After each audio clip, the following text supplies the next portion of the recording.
Smell what the Kank is cooking.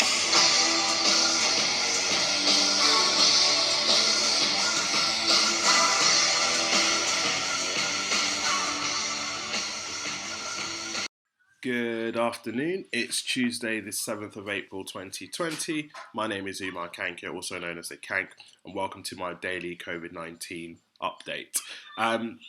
Yes, just following on from my video from this morning, the Prime Minister continues to remain in hospital, although it's been made quite clear that he's not on any ventilator and he's just been given oxygen just to help as and when is required.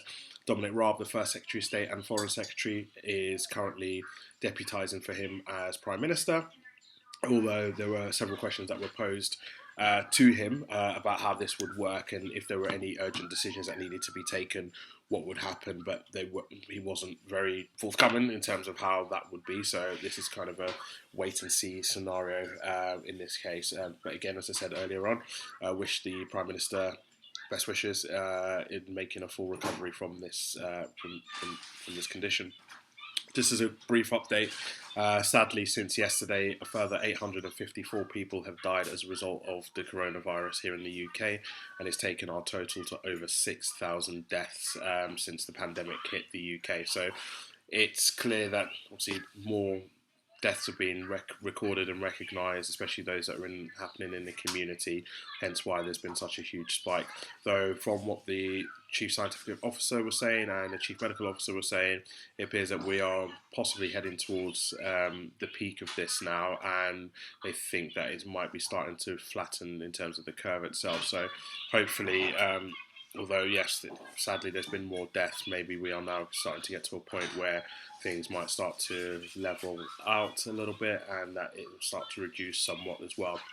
Just in terms of, obviously, the government are due to review the lockdown situation next Tuesday, but from all intents and purposes, it appears from what Dominic Raab was saying is that this lockdown period is going to continue. So my guesstimation in this is that I feel that the likelihood is lockdown will probably get extended further, maybe going towards the end of April, or maybe for it to be reviewed in early May, given everything that's going on at the moment. So that's very much all that's happening at the moment in terms of the COVID-19 update. Of course, if there's any further progression in terms of anything that's happening with the Prime Minister, obviously you'll get alerts around that, and I'll post any further views and comments that I see fit. Have a good evening, and I'll catch up with you tomorrow. Thanks. Thank you very much for listening to my COVID-19 daily update. Remember, in these important times, we need to stay at home, we need to look after ourselves, look after our own well-being, and as the UK government have said, stay at home, protect the NHS, save lives, and that's the bottom line, because the Kank said so.